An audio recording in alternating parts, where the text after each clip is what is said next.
So Ram, used to be a CXO and has built a couple of organizations which are billion-dollar organizations today. And he is a rare corporate leader who experimented with sannyas as a pathway to awareness. So we will learn more about sannyas and this pathway to awareness from him today. And he turned to coaching as a better method to live fully. His passion is to integrate the wisdom of Upanishad scriptures, which he will be also speaking more about today, with research findings in modern neuro and quantum sciences. He believes in the power of somatic intelligence, spiritual intelligence, and energy intelligence. He believes that we don't need to fight with AI, unless, of course, it's an airline, but integrate and leverage it to better our lives. More recent forays include an AI-enabled book called AI to Om. So all of you get ready for an enlightening session as we welcome Ram and as we thank him for being with us today, and as we welcome him to start this exploration for all of us, to start this journey of awareness for all of us today. It may be relevant to inform all of you that the session today is divided into 3 parts. So in the first part, we will be interacting with Ram, where he will be sharing his wisdom on this topic. And in the second part, there will be a live demonstration, an sensory energy awareness demonstration. So for which any one of you, if you want, you can volunteer to be the client, where you can bring any topic which is from a past trauma. And Ram will not be asking you any details about that trauma. So this whole demo will be done without asking any details. Is that correct, Ram? Yeah. So you can do that, or else I'll be the client. The third part will be the question answer session, which will be open for all the audience, for all of us. So welcome, Ram, and it's our privilege to have you today. Yeah, thanks. Given the numbers, not too many, what we can do is, even if there is someone who's not either willing to or eager to or doesn't have something to really work through, we could do a group exercise just to demonstrate the process. So that's also fine. It doesn't mean that we need to have an individual client here. But anyway, I'll get to that point. I'm running ahead of time. Essentially, pretty often, probably because I'm old, I'm asked to speak about what's in the future. And that's a strange question to ask for someone who may not have much of future left. But anyhow, when we look at that, the only answer that I think of usually is that if you really want to understand the future, you have to look at the past, way past. Very often, like for example, many mystics say that if you want to understand about life, you need to understand about death. It is somewhat similar to that. Now, the kind of coaching that we at Kocharya promote, and I started Kocharya with my son, co-founded about 14 years ago. Before that, like Rashmi said, I was a CEO, group CEO, all kinds of stuff. In the business space, I worked with Unilever and several other companies, and I helped to build a multi-billion enterprise, which was a conglomerate with about a dozen joint ventures across the globe. And then Indonesian economy spectacularly collapsed, along with the whole of Southeast Asia. So I was a Mr. Rubbles from having been at the top of the pyramid. And to add to it, in a couple of years' time, most 80% of my wealth disappeared in the dot-com bust. So it was a strange kind of an experience, having lived a life where it was all about driving towards position, power, and wealth, and suddenly finding that these are totally meaningless. I'd always been spiritually attracted to various methodologies and scriptures. I come from an extremely conservative South Indian family, but I rebelled against traditions, rituals, religion, and all that stuff. But somehow, at some point in time in my early youth, and I really thank the universe for that, I got drawn into meditation. I had a choice to make, that this lovely young woman who's been my wife for about 50 plus years now, I had a choice to make whether I continue to live my life as a rake in the wonderful city of Mumbai, partying day and night, and of course, working part of the time in the day. Or I do certain things more meaningfully. One of the things that I had to get out of was binge drinking and various other kinds of things. And so I was introduced to transcendental meditation, and hey presto, within about a week, I stopped drinking. I don't know why. I still can't explain it. So, but there are multiple things that can happen with that kind of meditative practice. And so that developed a greater interest. So when this happened at the age of about 50, when everything around me sort of disintegrated in some senses of the term, I went back much more seriously. And I did about a week or 10 days of what's called the Buddhist meditation of Vipassana, silent meditation. And I pursued that in various ways, chakra energization and various other techniques, including shamanism, including Sufism, multiple other ways, methodologies, which were cross-cultural. And which eventually led to me to a curious path of wanting to become a monk, which was damn stupid anyway. And that ended not very well, because for about 7 years, I followed someone who I thought was my savior and everything, and turned out to be an absolute crook. So which made me realize that if you really need to find out something for yourself, you trust yourself and look into yourself and move forward. And which is what I coach and preach at this point in time. And it took a few years. I was trying to find my way out in terms of I was trying to work with some NGOs, stuff like that. And then eventually I realized that why not get back into the corporate space in some ways, where at least people are not hypocrites. Because most of the people that I've met in many of these other fields, and that may not be true of all of your experiences, whether it was spiritual, whether it was NGOs or educational and all that, where everybody was talking about high ideals, but what they really did was pretty far from fulfilling those ideals. At least in the corporate space that I've been in, people are not hypocrites. They are pretty clear that they want wealth, they want power, and depending upon their ethical situation, they do what they have to, but at least you know where they are coming from. So a friend of mine, a Levo colleague advised me, so he sort of said when I met him back, and he said, I'm glad that you're back into the real world. I said, why don't you become a coach? I said, I don't know what's a coach. I don't play cricket. I don't play football. I have no idea. I didn't know. I really didn't know. This was about 15, 16 years ago. So, and he had all the wrong things to say about a coach. You know, you worked in cross-cultural environments. You have led companies. You've done this. You are great troubleshooter. I was more of a troublemaker than troubleshooter in most of these cases. But anyhow, so he said, oh, you should become a coach. I said, okay, let me consider it. So I went and talked to a few people. And then I looked at somebody that said, so why don't you go and look at ICF website? And I did that. This was 2010, 2011. And it said various competencies. So I went back to my wife. For the first time in several years, after many years, I had started listening to my wife and took her advice seriously. So I went and told her, this is what I want to become. He said, you've done so many stupid things. You want to do one more stupid thing. So what is it that wants you to make it? What does it mean to be a coach? What does it require? I mentioned something and I said, listening, you know, they say it's very important. I said, you don't even listen to me. How the hell are you going to listen to other people? So I said, okay, I'll prove you wrong. So I took my coaching journey seriously. In about 9 months or so, I became a PCC, one of the first 3 people in India or something. And purely serendipitously, like many other things in my life, I started training other people on behalf of somebody else and eventually set my own enterprise.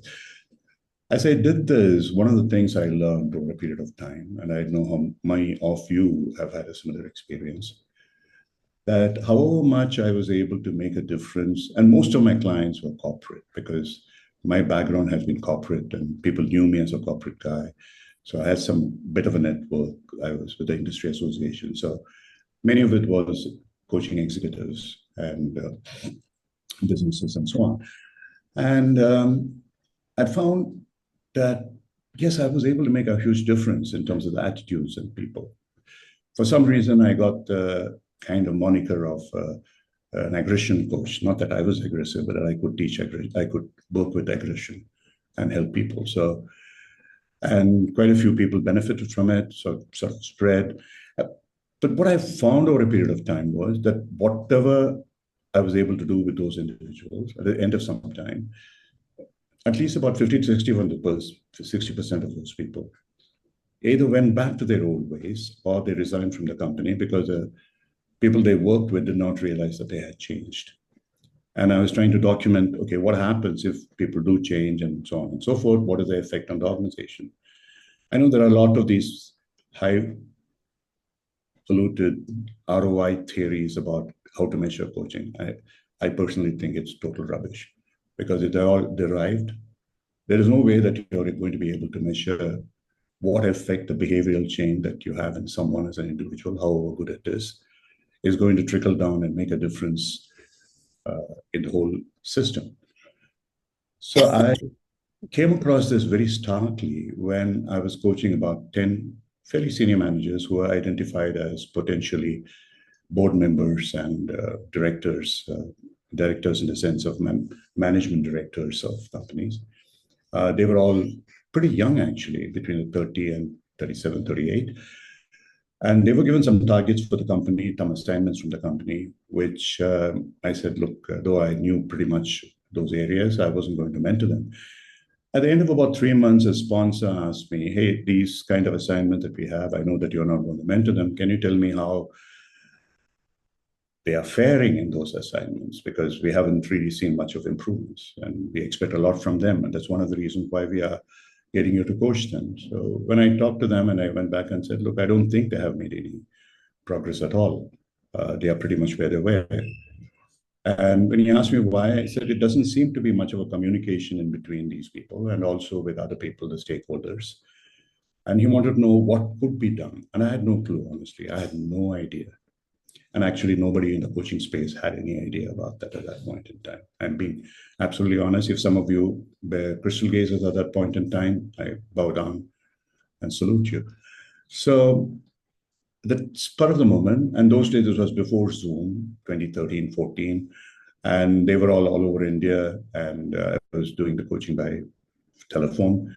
So I said, can you all get them all together for about 3 to 4 days in the headquarters, and I could work with them, and I'll try and see what happens. So as it happened, I experimented with alternate days of individual work and teamwork. And for the first time, I realized the value of teamwork and how, if I applied it as a coaching methodology in terms of getting people together and creating some kind of a bond. Today, it's not news. At that time, it was news. Nobody knew about these things. And wonder of wonders, in about 3 months' time, the sponsor came to me and said, what kind of a miracle have you wrought here? I said, what happened? They said 50% of the value of the assignments that we gave them, we've already realized. And I don't know, they seem to be frenzied in the way that they are going about it. And they seem to be working so well collectively. So we had a couple more of these team meetings. So something I found was happening out here. I don't know what it was, to be very honest. I had no clue at all. And very serendipitously, I met a gentleman, some of you may know him, Peter Hawkins, who is one of the gurus of systemic coaching and supervision and all that stuff. And Peter then explained to me about his concepts of systemic coaching. And in fact, he was kind enough to invite me to his home in Bath in UK and cooked me a dinner, baked fish for me. So Peter and I became good friends. He became a mentor and worked along with him. And we developed in India, Cocharia developed its own system of how the systemic coaching would work. So today, in a way, and this is before the days of many of you are probably familiar. If you are not, you should be familiar with Project Aristotle of Google, which lays down the principles of high-performance teams, which follows from Lencioni's 5 dysfunctions. It's a mirror image of it. And it pretty much lays down the kind of principles of what happened, which is what somehow or other accidentally, serendipitously, whatever it is, along with Peter's help, we put together. Essentially, how do you build a team, an emotionally bonded team, and you co-create a vision in consultation with the stakeholders all around you. And then how do you explore options, all using the ICF competency in a larger way.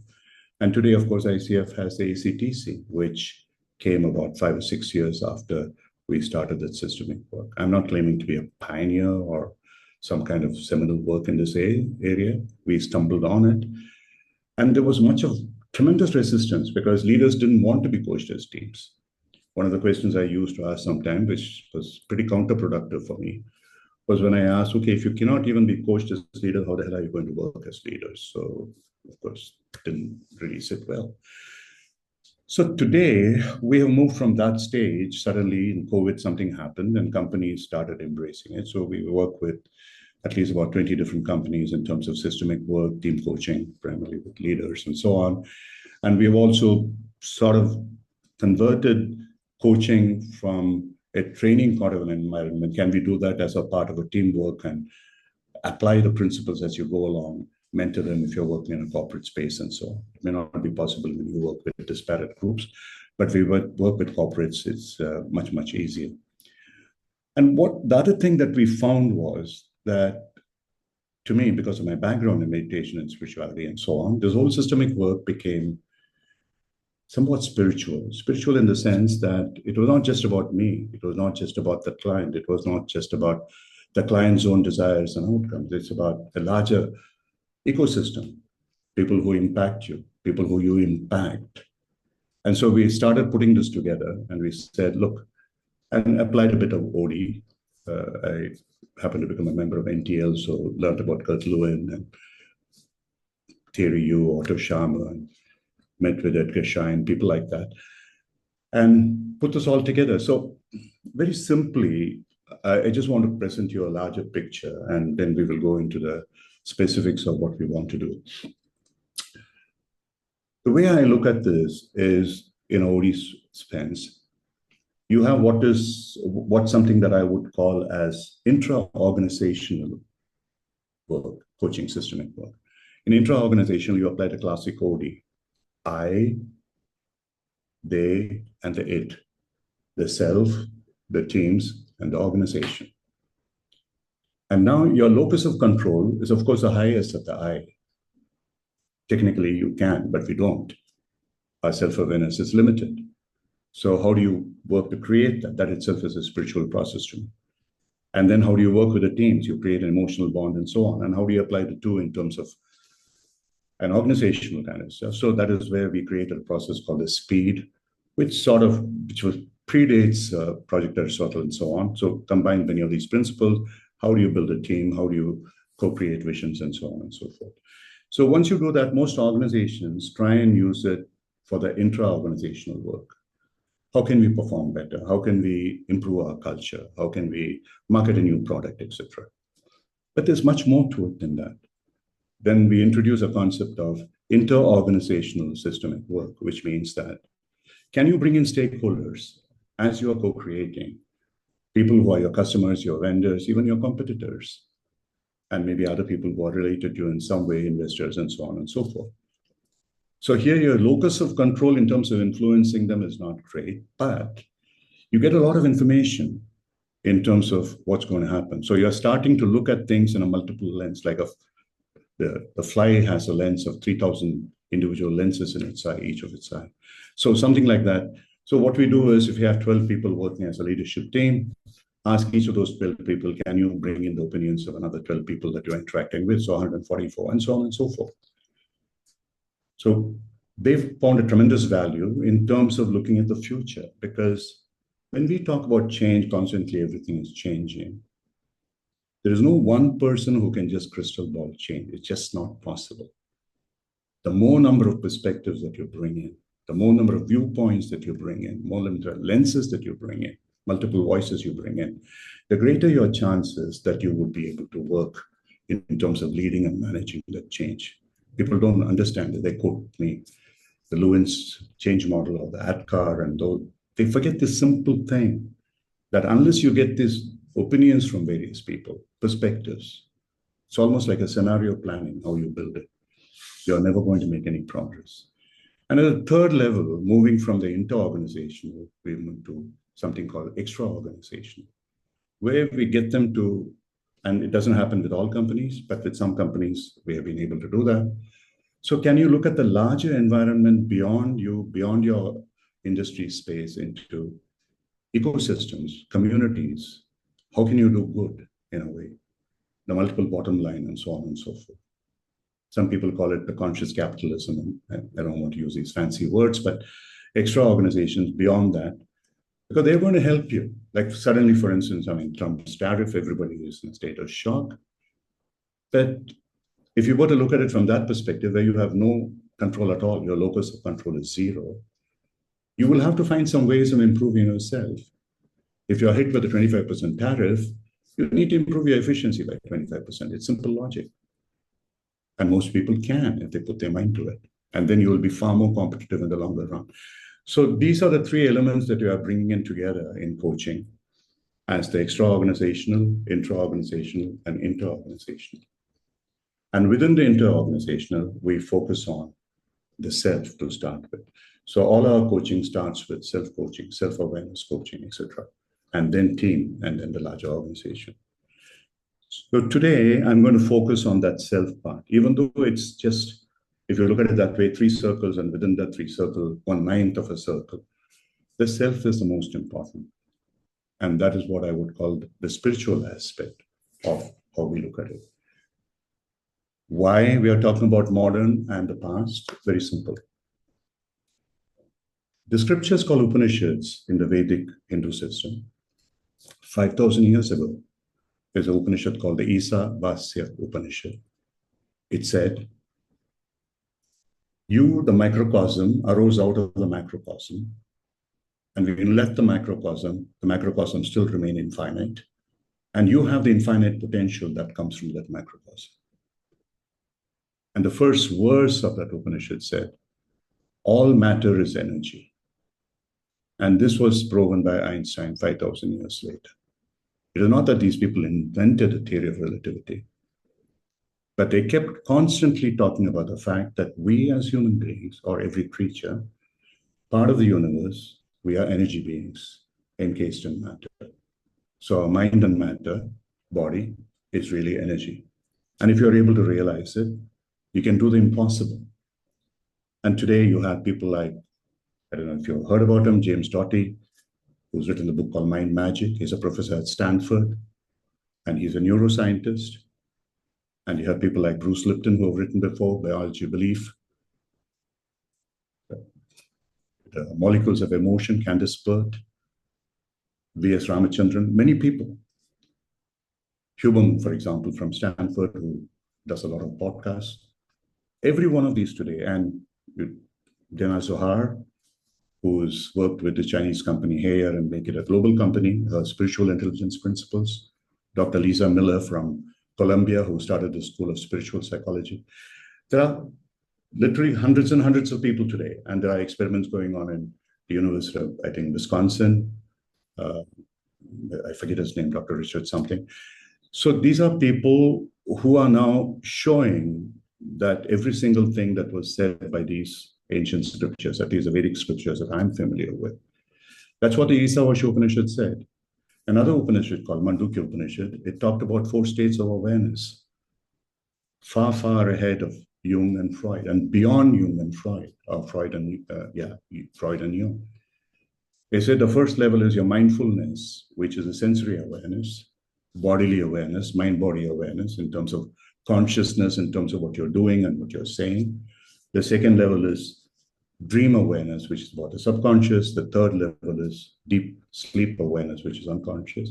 And they talked about a 4th level. Even till today, it has not been explored by psychology. Jung touched the periphery of it, saying it is collective unconscious. And in the Upanishad, it's talked about as the collective consciousness, because they didn't interpret it as a negative in terms of unconscious. Collective consciousness, where you reach a disengaged state. And these are states of possibilities.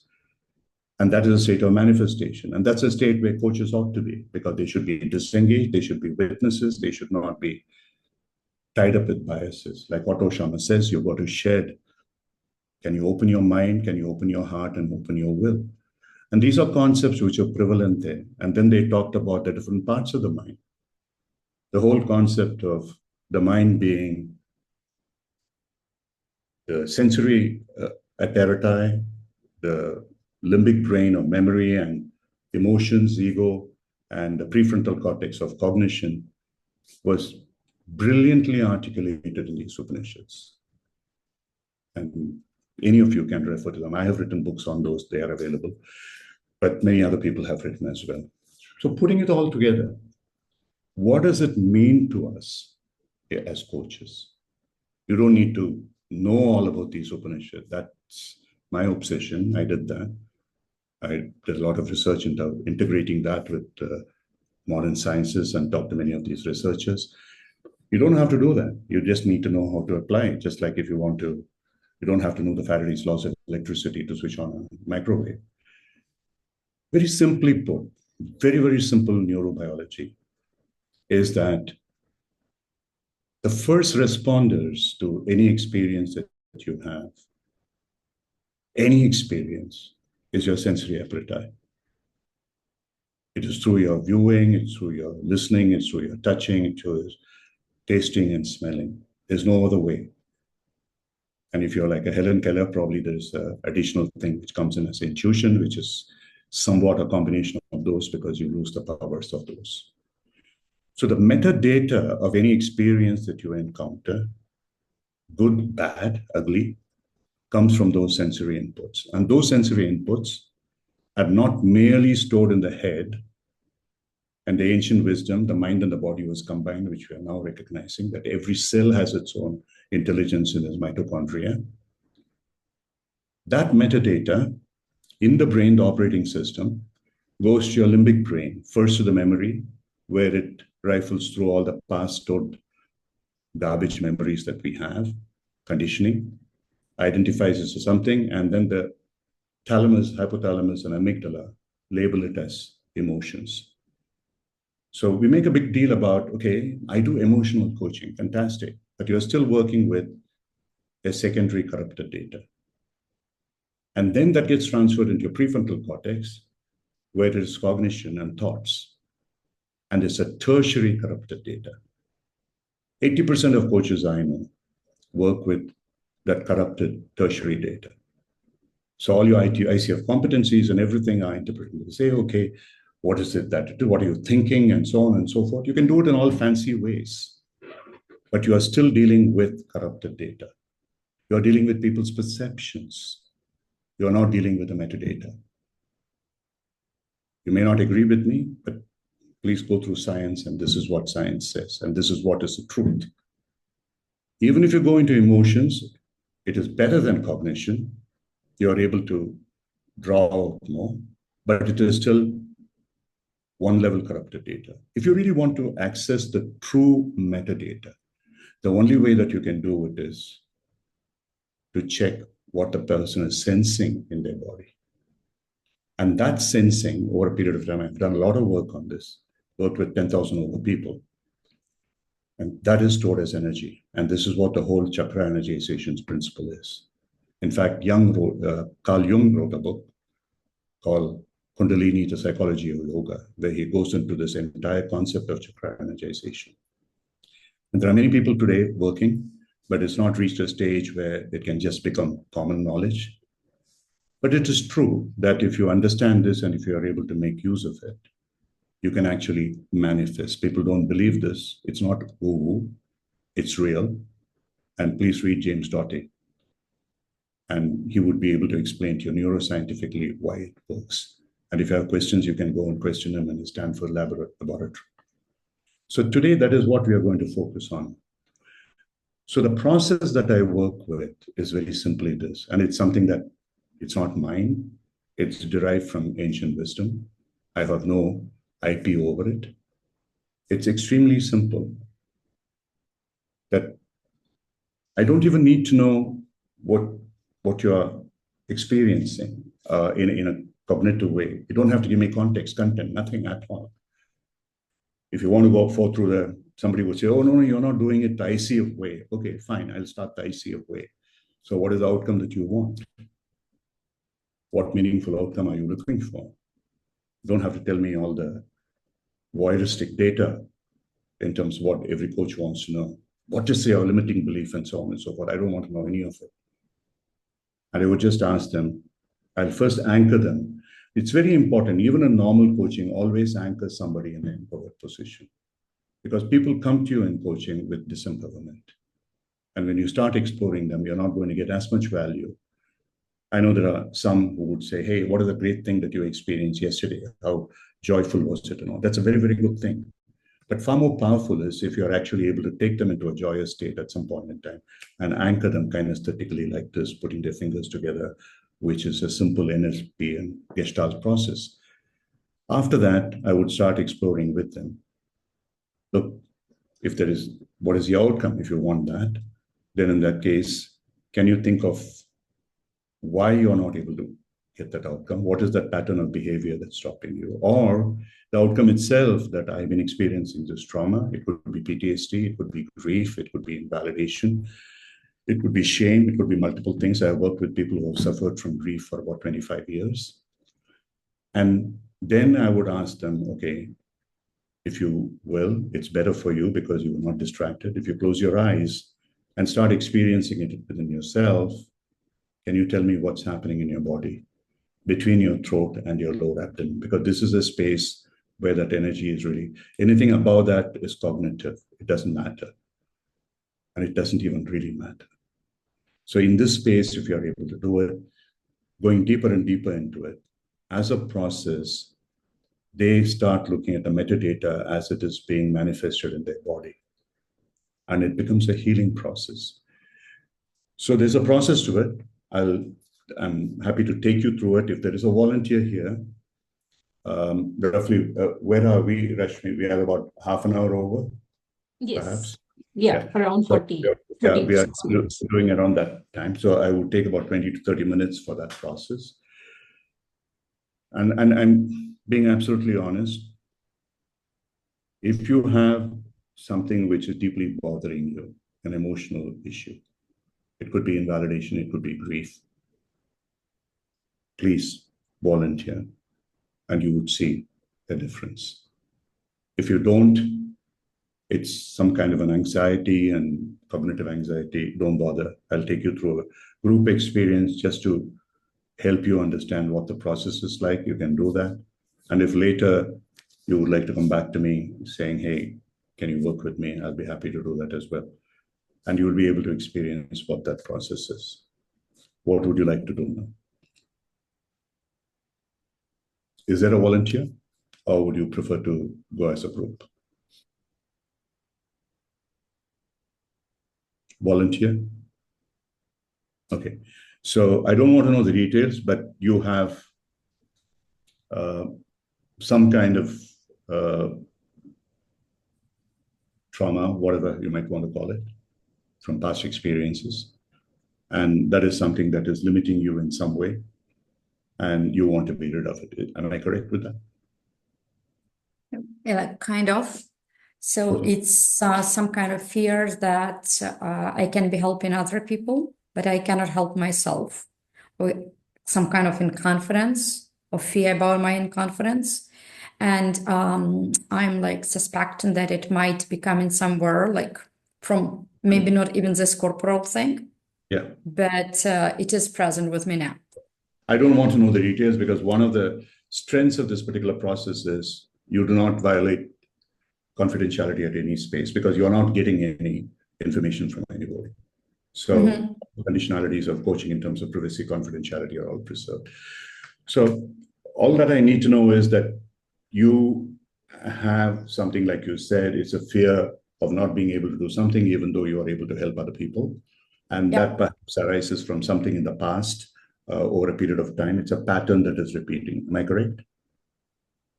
Oh, it's not even some kind of pattern that has been repeated. It's no, it's on the contrary that when it concerns other people, I can be the motivator, I can be the supporter, and I can be dealing with spirituality with other people. So it means this is a question of life and death. If you speak specifically about the other people, right? It's like the we are not talking about you, not other people, about you. And about me. And now I am subject to this very same thing. So now this is a question of life and death. And I know how people can eliminate their like things, beliefs, they can go into meta programming. They can become themselves. They become this energy, and then can say goodbye to oncology if this is even the first stage, let's say. And I've got like this really good experience of supporting people on their journey. But now when I am like being diagnosed with that, I'm not quite sure that I have enough power to be doing that for myself. Okay, got it. Okay, fine. And outcome is that you would like to have the strength to deal with it. Is that what it Could you is? repeat that, please? That you would like to have the strength to deal with it or accept it? Yeah. Yeah, I want to have the strength to make a final decision to go into like traditional treatment, or like I want to, you know, sweat away, and I want to, you know, like to be strong enough to like to experience the power of my energy, to experience the power of my being, to experience like, let's say, my creativity of what is life, and including physical life. Great. So that is the outcome that you're looking for, whatever you have Yeah. described. Yeah. No? So what I would like the rest of you to do, I mean, you can mute yourself, you can be on the video, that's up to you. I leave it to you to decide.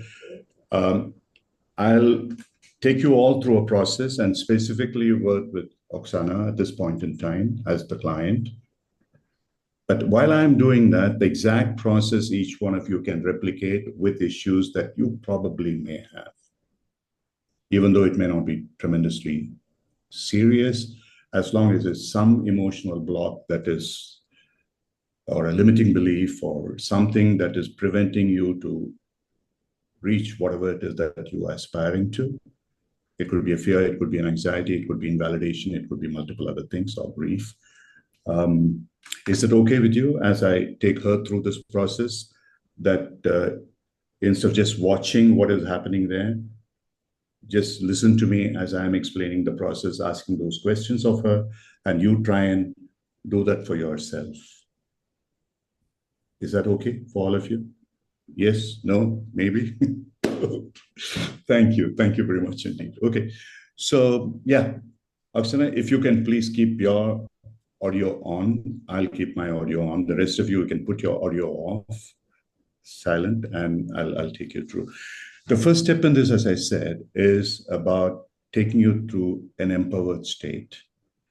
So difficult as may be, if you can think of something anytime in the past that you are completely joyful, fulfilled, whatever, a happy moment of your life, would that be possible? Yeah. Okay. So if you can just follow what I'm trying to say, maybe you would like to put your glasses down. If you can sit with your spine erect where you are in your chair. Okay. So just place your feet as firmly on the ground as possible, all of you as well, and your hands on your lap, open. And when I tell you to, you could do this when you want to anchor it. This is what I would call an anchor. Yeah, The first mudra. Okay. join. Yeah, that's a kinesthetic anchor. Okay, that's all that you need to know at this point in time. So if you all, please close your eyes, because that avoids distraction. There's nothing mystic about it. That makes you focus much more on this issue, non-cognitively. Those of you who can take off your glasses, you don't need it at this point in time with your eyes closed. Breathe deeply. Inhale as deeply as you can. And hold that inhale breath for a few seconds, maybe a count of 5, 4, 3, 2, 1. And exhale very slowly as you can. Twice as long as inhalation if possible. At the end of that exhalation, just hold it again for a count of 3, 2, 1, and inhale. Just repeat this process of what's called the box breathing, deep inhalation. Slowly, hold it for a few seconds. Exhale slowly and hold it. Do this about 5 times in all. We have done 2, 3 more, please.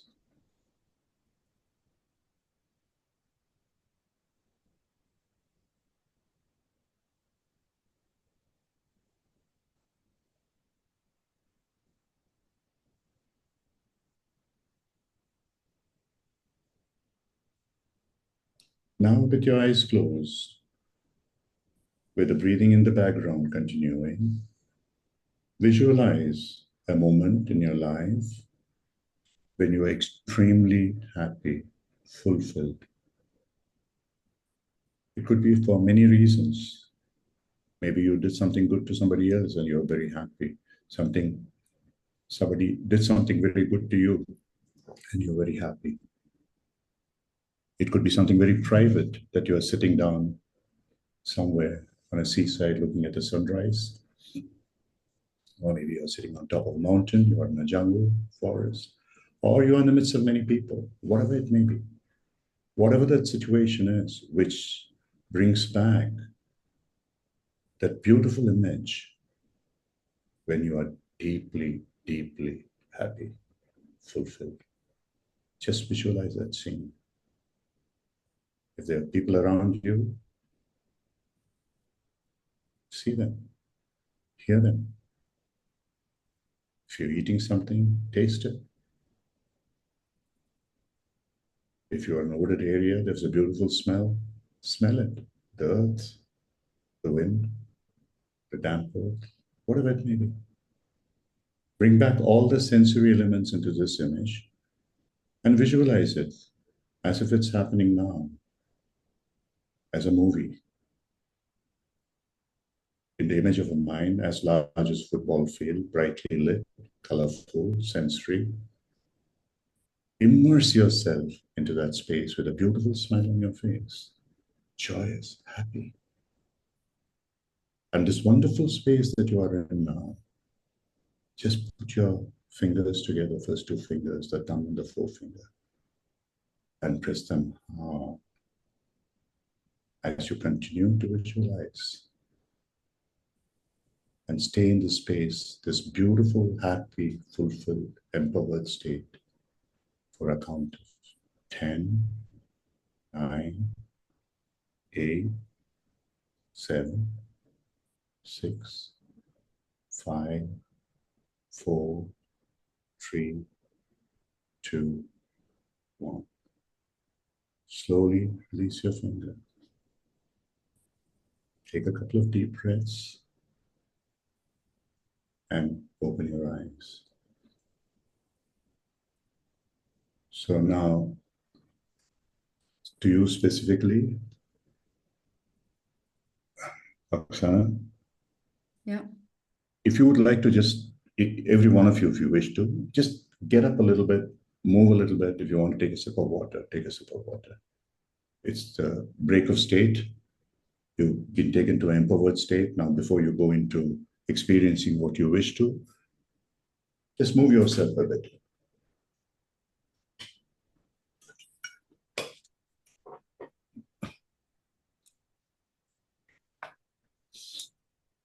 So All right. Thank you. I'll wait for count of 10, wait for if anybody has just moved out, and if you can come back. If the rest of you can just put on your videos to show that you are there, please, so that I know that you're all there.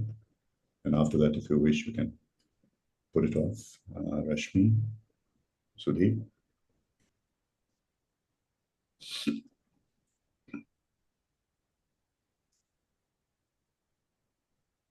Rashmi, are you back? Yeah, great. Okay, now you can mute your audios and you can keep your videos on or off as you please. It's up to you. So, Oksana, you and I are now going to get into this exercise. So, I would like you to think about when you talked about the situation. Obviously, it's something to do with your health. I don't want to know any details about it. You're able to help many people, you have healed many people, but you are finding it difficult for you to come to grips with that situation in some way or another. So I want to deeply experience the frustration that you feel at this point in time, or whatever name you want to label it, it doesn't matter. That's experience that you're going through. I would like you to think deeply about it. And it's really your whole body feels that experience. What are you sensing? What are you feeling in your body? And as you do that, and as you're going through it, if you could just close your eyes and then tell me, where exactly are you feeling that fear, anxiety, or frustration, whatever label that you want to give it, doesn't matter. Where are you feeling that sensation in your body, between your throat and your lower abdomen?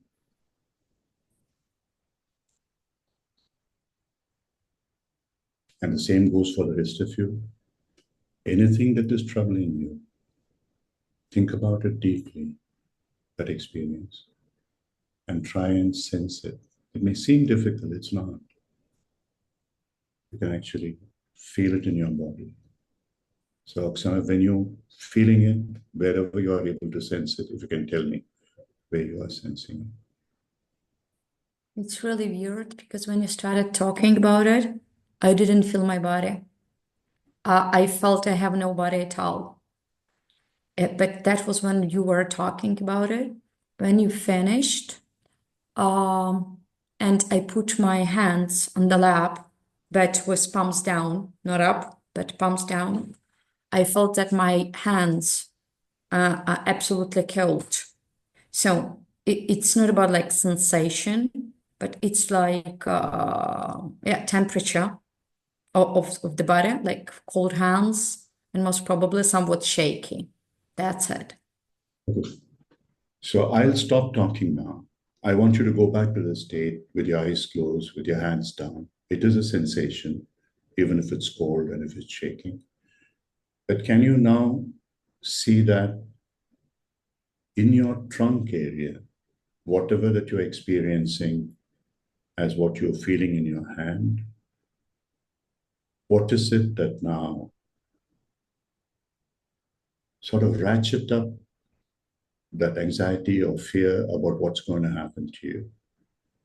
You're not sure. Where is it? Where is that emotion, feeling, fear, anxiety? Where is it in your body, in your trunk area? It is there somewhere between your throat. In the chest? Exactly. So again, just keep your eyes closed. Just tell me, focus on that chest. Just describe that, please. How is that sensation? What does it feel like? What does it look like? Is it heavy? Is it moving? Is it stationary? Does it have a color? No. Just describe it. It's very light. It's like kind of like invisible but visible to me cloud, staying just in the very center of the chest, and kind of like, wavy in the wind, but there is no wind, but it's kind of like moving right and left slightly, not that much. And it's like, I didn't know, but I want to say that this is a feeling of uncertainty. Yeah, uncertainty. Don't label it with anything as to what it means. At this moment, just focus on what you're sensing. It is something light, which seems Something to be very, light, very light, in the very center. Does it have a color? It's transparent. Transparent. Yeah. Is it spreading? Is it just localized? It is localized, yeah, but it is like changing shape every time. So what shape is it now? It's kind of like it's changing, but if you drop ink onto the paper, it has got some specific shape, but this is like moving shape.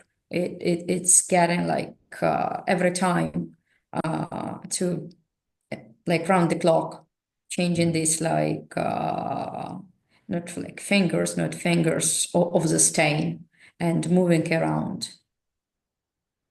So it's spreading, it's changing shape, it's morphing. Is it?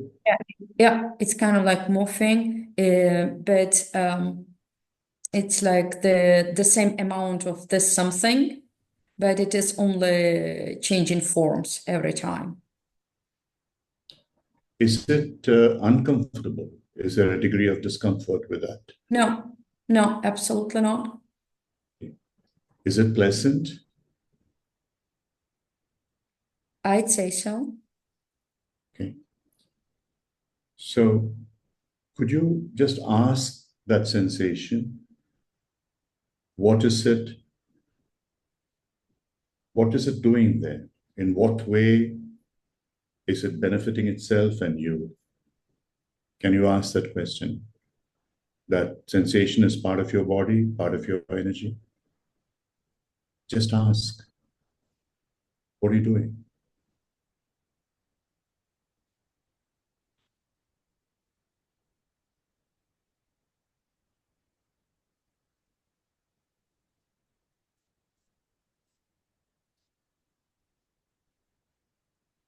He doesn't want to answer, but the visualization becomes different. It is like I've got a straight line just in the center of that like stain, moving stain, which first colors the right part black and then it disappears. It's like abyss, like darkness, complete darkness, and only the left part of this like moving stain remains. Yeah. But yeah, there is no answer. So is the darkness that's come up now, are you comfortable with that darkness? I'm comfortable with it. Yeah. Okay.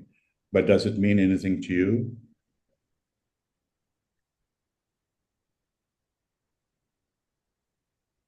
I guess the darkness, this is like me and like eternity, and me in the eternity, and the other part, which is like staying still white, which is transparent to me.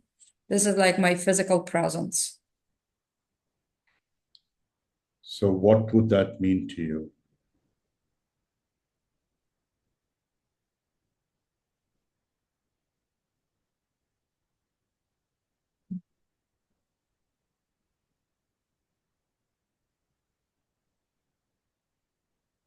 That it is something about decision making.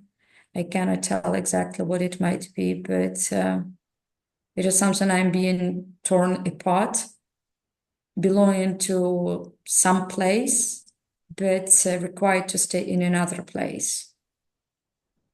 Yeah. Okay. So earlier it was transparent and it became black, and you feel it's about decision making, you were torn between two decisions. Now, as you look at it now, how does it look?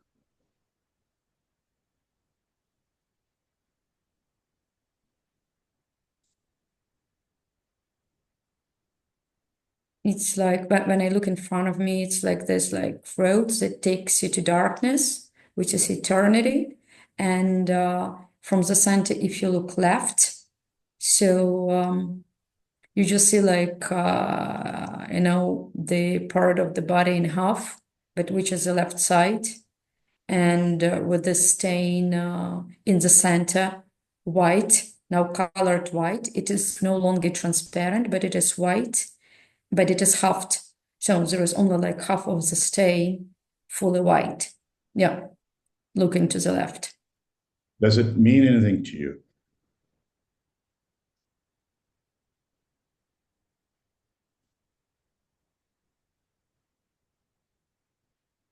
I don't think so. No. So can you Like not now feeling. take, No feeling now, and no even assumption what it might be about. sure. Take a deep breath, inhale, and then exhale powerfully, loudly. Maybe about 2 or 3 times.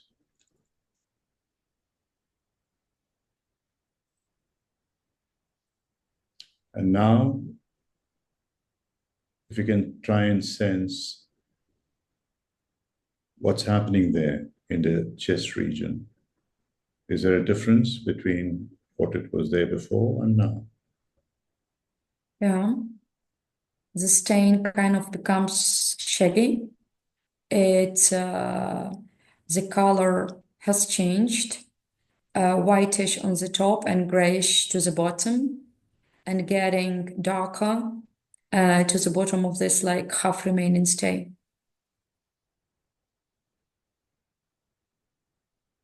So does it mean anything to you?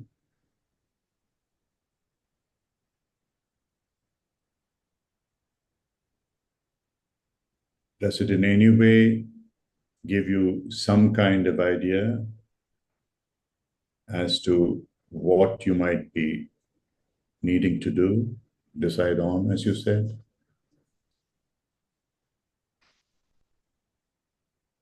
There was a flick of an idea that kind of this was probably something which is still in the physical world, is getting collected or concentrated in one part, like the bottom part.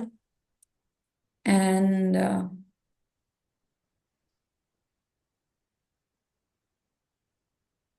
most probably I should go and take that decision, yeah. And you would...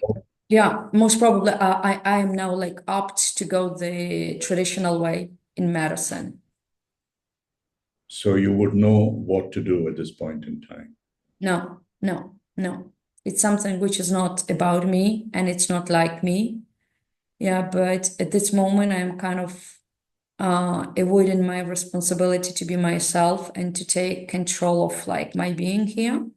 And I am kind of looking into being more relaxed, like leaving it there where it is now, and then go and yeah, most probably like take the traditional way of like this life and what people do in the life. Yeah. So I think so. Yeah. You are getting some awareness about what you would be needing to do. Is that what you're saying? Yeah, I think so. Okay. So in this state, can you just put your fingers together in the anchored position and take a few deep breaths and feel yourself in the energized state that originally you were when you experienced that joyful feeling, please? And all of you as well, just put your fingers together, the forefinger and thumb, and quickly it'll raise you as you breathe. Inhale and exhale. It'll take you to that state that you were, where you anchored yourself. And just be there in that fulfilled state. Are you able to do that, Oksana? Yes. Yeah, please be there for a few moments. And with your fingers still very tightly put together, 5, 4, 3, 2, and 1. Please open your eyes.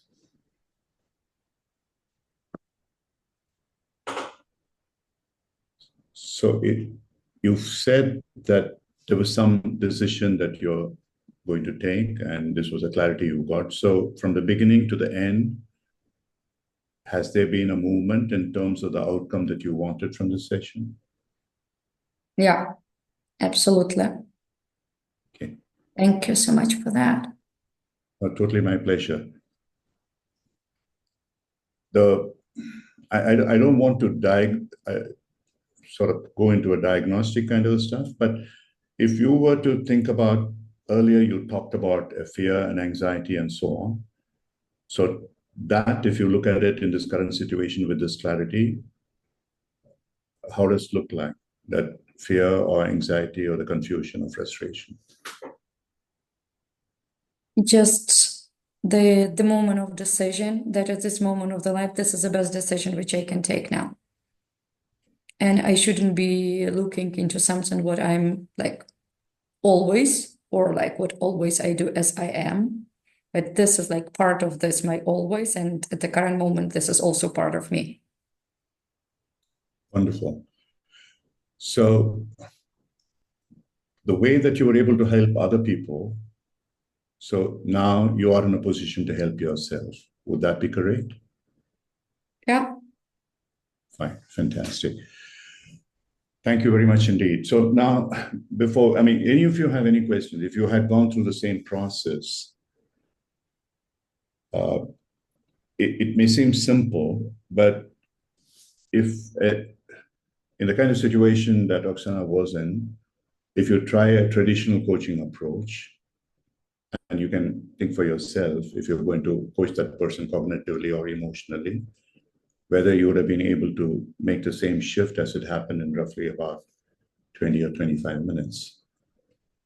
And for every one of you, this can happen, especially if you have a serious issue of invalidation or grief or fear or anything, anxiety. Just go into yourself and what that body says. First empower yourself and then look into it and see what the body says and just keep looking at it. What really happens in a scientific sense is, and studies have been done on this, it's not, again, woo-woo. The body intelligence is able to sense what you're going through as an experience, and that reflects in different parts of the body. Generally, if it is something to do with a relationship, especially with oneself or another, as in this case, it's something which comes up in the chest space. If it's a general anxiety about something external and stress, it comes up more in the stomach area. If it's a deeper fear, especially if it's coming from guilt or something, it comes in the lower part of the body. So over a period of time, you sort of learn this by working with different people and just get them to keep looking at it themselves. And the concept here is, in quantum science, this is called the observer effect. Then we are observing something, you're actually making a difference to what is being observed. And this, if you have today, if you're in middle school science and quantum science, you already will be learning this. And this was talked about in the Upanishads as something called drishti srishti. That means your ability to see something. You have an ability to create something. Because that's really what happens when you start looking at your internal sensation and you visualize. You have the power to be able to create what you wish, especially when you have experience in a empowered state. So I'm happy to go into the neuroscientific details of some of these if you have any questions. So each one of you may have experienced something, I don't know. So if you would like to share, that's fine. Or at least talk about what if you did the exercise along with Oksana, what did you feel? I'm happy to answer any questions for you.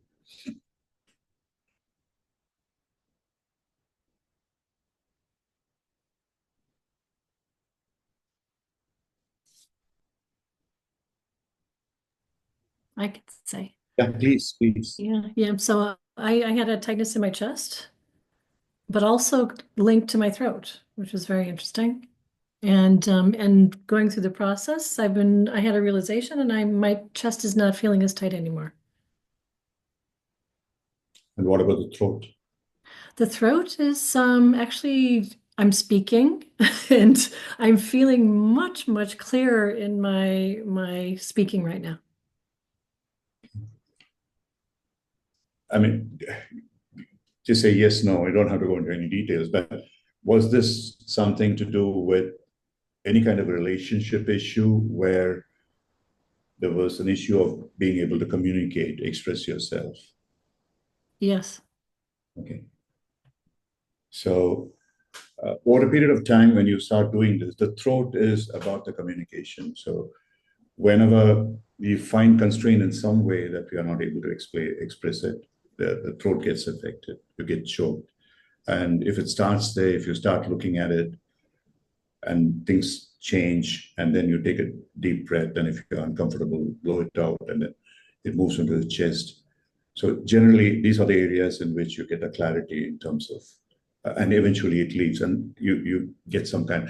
So if you're supposing it is something that has been there for a while and it's something which has been happening for a while, try this a few times. What I usually request people to do is to, at least for the next 2 weeks, every day sit for about 10, 15 minutes and do this. Experience what is it that is bothering you. Going into the empowered position first, anchor, and go into it, see for yourself. It may morph, just like what happened with Oksana. It may morph in terms of in one position, it may morph from one space to another, but just keep watching it and from time to time ask, what are you doing here? In what way can I help you? What is the benefit that you have in the sensation, producing the sensation, and how does that affect me? What can I do? And then if it becomes uncomfortable, then take a deep breath, blow it out a few times. And then it'll go away and it'll shift somewhere else, because it may not always go away. It may go somewhere else, and then watch it again. And this process will continue.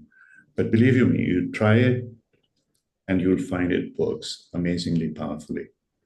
And then when you empower yourself, you can go into a state like for you, Oksana, you have some idea about decision you want to take. Go into that empowered state and visualize that as something manifested. People think this is fancy stories. It's not. And if you read 𝙃𝙤𝙬, you will understand how powerful it is actually neurologically. And it will happen. There's something out there that makes this happen. Okay, anyone else? Rashmi, any of the others, please, if you would like to share there.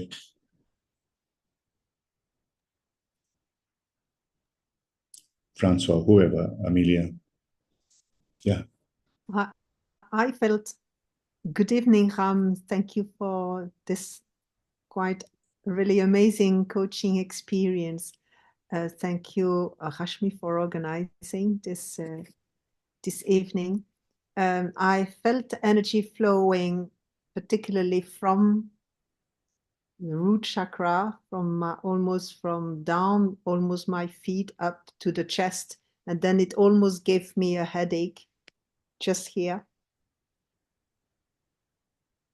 And I felt in resonance, though of course it was, I could not really figure out what Oksana had in mind, but I felt in resonance, and I felt a lot of energy, even if we are on Zoom, almost from the beginning.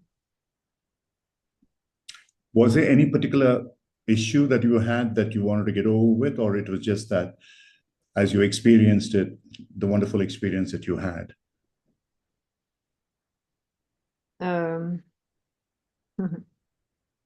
Good question. I don't think I had a particular issue to deal with today.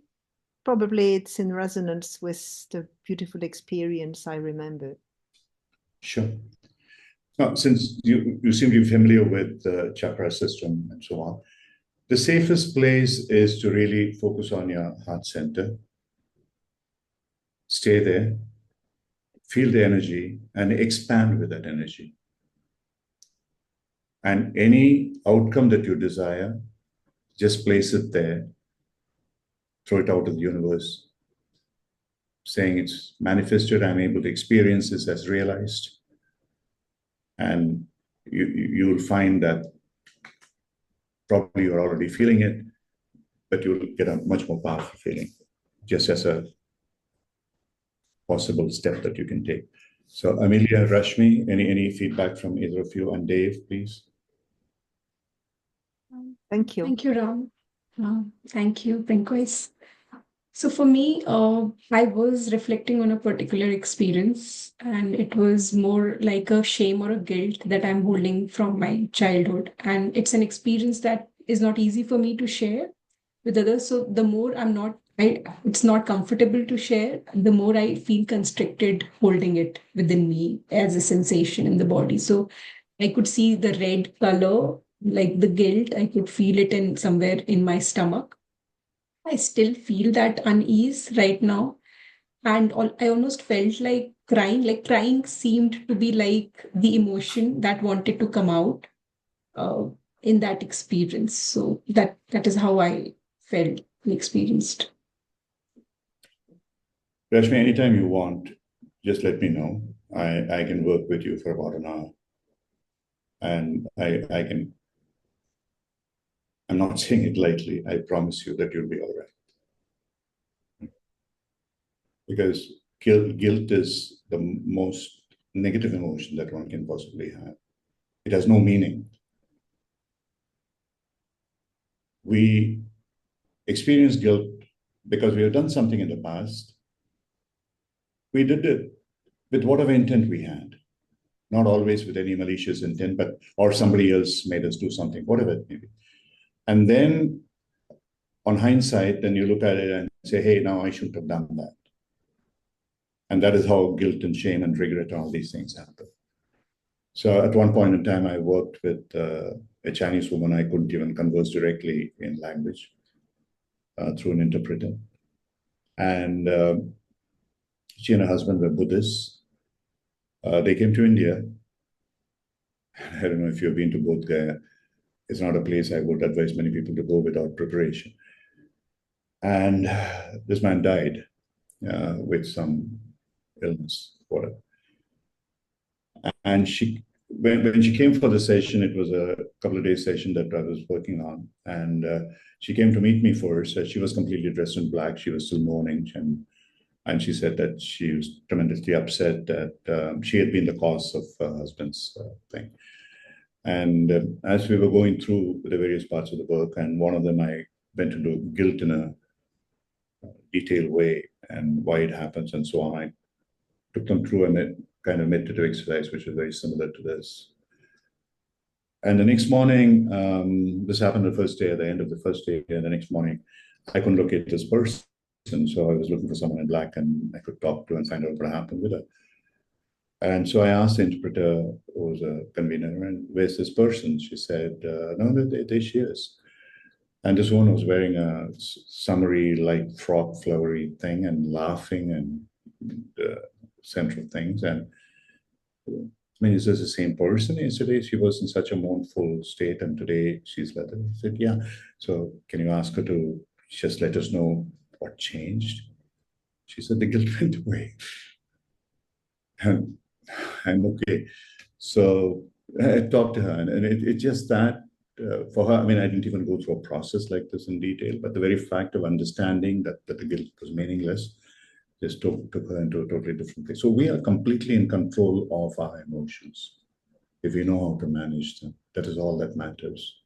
Yeah, Amelia, your experience. Mine was different in that I had a hard time actually sinking into this, and I found the listening to you work with Oksana kept pulling me out of my own experience. So I was having a hard time sort of staying connected. But that is not an unfamiliar experience for me. And so my question actually is about if working with somebody who is having a hard time sensing whatever the sensation is and or being able to put language to what the sensation is, just even accessing that part, how do you sort of work with that or approach that? Because I find that that is an experience I have is I'm starting to open up and be able to sort of be more aware or feel internal sensations more, but it still feels quite distant or sometimes I don't know, maybe I'm like expecting a strong sensation and I am ignoring the very light or subtle ones. But I have a hard time touching that. And so I'm curious how you work with that or approach. Yeah, there's a process. Some people can, some people find it difficult to sense it. So the simple thing is, just remember this. The first one is a posture. You sit somewhere. You don't have to necessarily sit in a cross-legged, putting yourself in a pretzel pose and all that stuff. That's not required at all. You can sit in a chair like we are sitting now, with your hands on your lap, with your feet firmly on the floor. And just close your eyes and tense yourself from head to toe. And again, relax immediately, tense yourself and do it 2 or 3 times. Very often, for many people, you're saying you don't feel the sensation. I used to be in a state where I wouldn't know whether I was stressed or relaxed, because most of the time I was stressed anyway. So for me, the difference between stress and relaxation was very difficult to figure out for a long time when I was in the corporate space. So some of these exercises, stressing myself and relaxing myself, doing like this made a difference. So you relax yourself. Then close your eyes. And like we did now, do the box breathing about 10 times. Take a deep breath. Hold it for about counts of 5. Slowly exhale it twice as long. Hold it for about count of 5. Do it about 10 times. And you will be surely, if you do it slowly without hurry, you will find that you're relaxing. And then with your eyes still closed, put it at the top of the head. And just stay there. And even now, if you'd like, just close your eyes and I'll stop speaking and take a few deep breaths and then just look at the top of your head or feel the top of your head for any sensation you feel.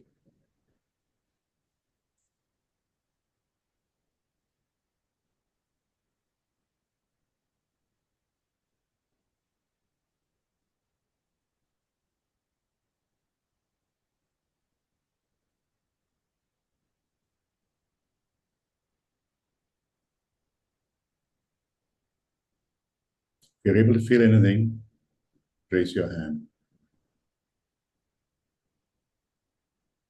A little bit. Slowly move that attention from the top of the head to the middle of your forehead. And again, just watch and see if there's sensation that you can feel, energy sensation, a pounding, a throbbing, a crawling, anything at all. Middle of the eyes, middle of the forehead. Raise your hands if you feel something. Thank you. Shift your attention to your throat, Adam's apple, and watch that space. Again, a feeling of throbbing maybe, that pulsing. Anything at all. And raise your hand when you feel something. Thank you. Move down to your heart area.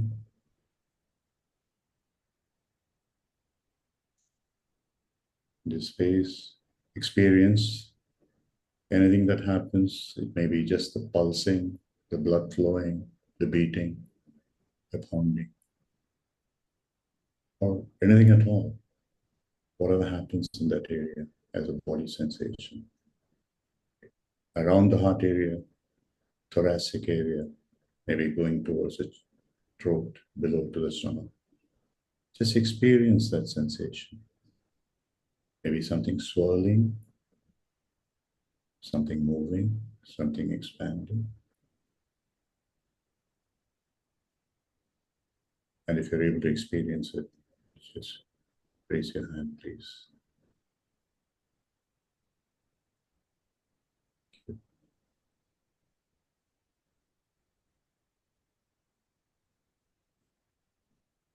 Amelia? So the question that comes up from that for me is, No, were you able to experience, first of all? I was able to there's something sort of that I felt from my head down, even into my throat, though it was more faint. But once I got to my chest, I could feel the very literal like expansion of my chest and contraction with breathing. But outside of that, it's like there's nothing there. It's like whatever any other sensation sort of, I couldn't sense it. No, that's okay. Look, just do this. Try this. I mean, this is the first experience. If you haven't felt any sensations before and you had some resistance to feeling sensation, happens to most of us. Just go through this. Sit down for about 10, 15 minutes. Go through from the top of the head till the lower abdomen, the perineum region, and try to feel around this space. Doesn't matter whether it is what you think the sensation should be or not, it doesn't matter. Are you able to feel the sensation? Okay. So once you do that, then anytime when you are experiencing this, let's say you are stuck in traffic, for example, and you hate that you have to spend waiting in the traffic or whatever it is, or something else that is happening out there. At that point in time, just for a moment, close your eyes and feel what's happening in your body. And very often you'll feel something in your stomach, the stress. Sometimes when you meet some people, you feel that stress in your stomach. So that happens, and that is why you get ulcers anyway. So the point is, once you are aware of it, you can consciously take a few deep breaths to get out of it. Yeah. That's all. It's so simple.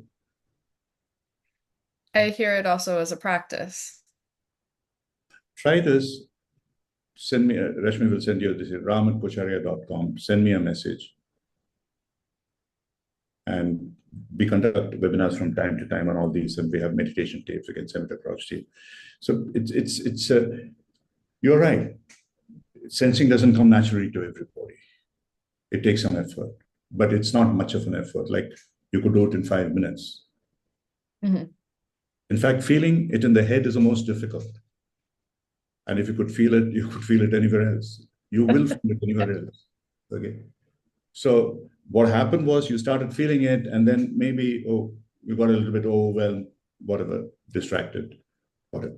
But try it for the next about 10, 15 days. See what happens and let me know what happens. Okay. Thank you. Dave, we know each other, don't we? What happened? A pleasure to be here.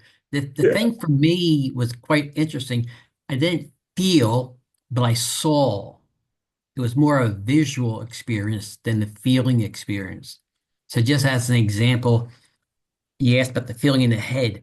What I really saw was a river doing this, just flowing down, etc.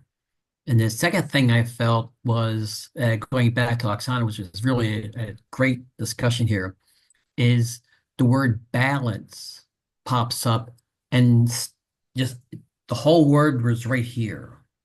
So it's more visual for me than feeling. That's amazing, Dave, because that's more difficult when that feeling translates into a visual feeling. Okay. And if you can do that, develop that further, and stay in your heart and expand yourself visually, as if you're going beyond your skin, beyond the room you are in, beyond the city you are in, and you are covering the entire universe, as it were. And if you're able to do that visually, you're an extraordinarily powerful energy space. It's not easy, but you seem to be able to do that, like the kind of analogy that you gave of a river flowing down or whatever. Either it shows that you've been doing it for a while in some way or another, it's repeating itself, and therefore it's not the first time that you're doing it. And the other is that you have the ability to do it, you can do a lot more. And manifestation will come extremely easy to you. Because manifestation, visually experienced, is the most powerful way of embedding. So you know where to reach me, Dave. So Yep.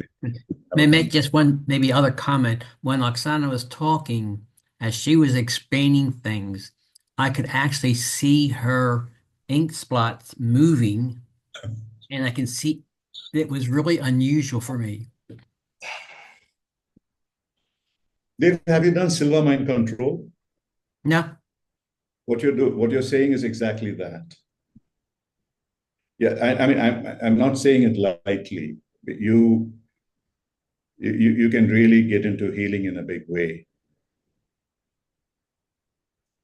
This is empathy at the highest level, that you're able to see what the other person is feeling almost. Okay. And that used positively, in a serving sense, in a helpful sense, spiritually, it can go a long way. Let's talk about it. Happy to. It was a great experience today. And thank you again, Oksana. And obviously, thank you, Ram. Any of you, please, at any point in time, It is mercifully, it was just about half a dozen people out here. So feel free to get in touch with me. If there's anything personally I can do, take you through something. If there are issues, like Rashmi, you said, even Amelia, Dave, Oksana, if you require, all of you, please just get in touch Thank with you. me. Thank Yeah. you. Thank At you, my Anna. Thank you, everyone, once I again. don't have anything else to Really do with appreciate the it. other people, so I'll be happy to do that. Okay, thank you all very, very much. Thanks, Rashmi. Thanks for organizing this. Thank you Brilliant. so much, Ram. Thank you so much from all of us. Very Bye. grateful. Take care. Bye-bye. Thank you, everyone, for Thank you. joining. Bye-bye. Bye-bye. Bye. Thank you. Bye-bye.